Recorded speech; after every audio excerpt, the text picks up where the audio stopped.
Both of your parents actually met around like the time of the war, right?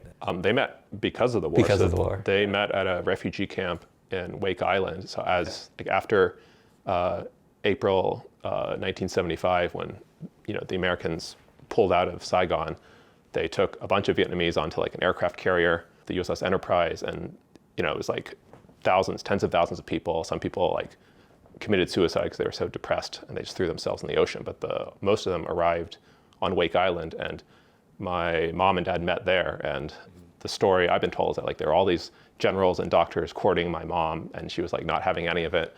But she like said like, oh, but then I met your father and I could tell he was a good guy.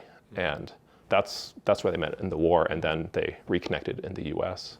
But it was also like a communist regime related time in history. Like you mentioned, your parents in Shanghai was during the Cultural Revolution. Yeah. I imagine that, for both our sets of parents, like that there's this, especially like coming from those times when there is so much instability, right? That they're concerned about like making a life so that we don't have to experience what they did, right? And part of that is having, at least like for my parents, being able to show them that I can support myself and make a living, that I'll be okay. Like, being able to like actually put a book in their hands, I think, or with my, previous careers, I think that went a long way in terms of like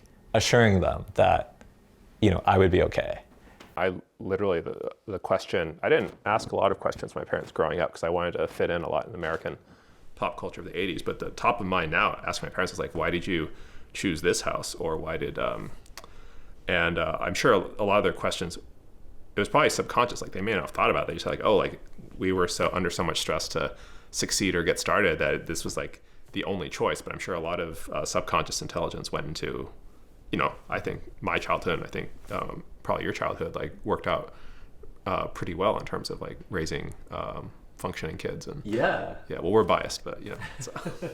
I felt like, in the first like decade or two that my family was in Metro Detroit and like struggling to get established. It was like, my dad would go to school, he'd like work part-time, in the school cafeteria, and he'd like come back from his classes, like play with me for a bit, take a nap, and then go to his like job delivering Chinese food, right? And so I think there's sort of this like, and like we moved around a lot because we're like, my parents were like trying to find like a better home for me and my brother.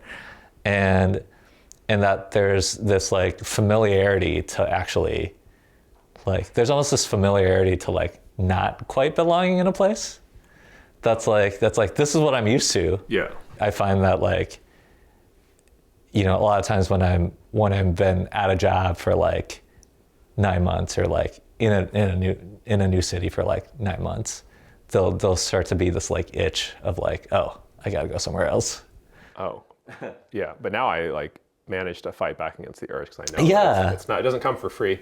Yeah, exactly. And it gets harder, at least for me, like when I get older, or there are other things I'd rather spend the energy on. Watch One Detroit, Thursday at 7:30 p.m.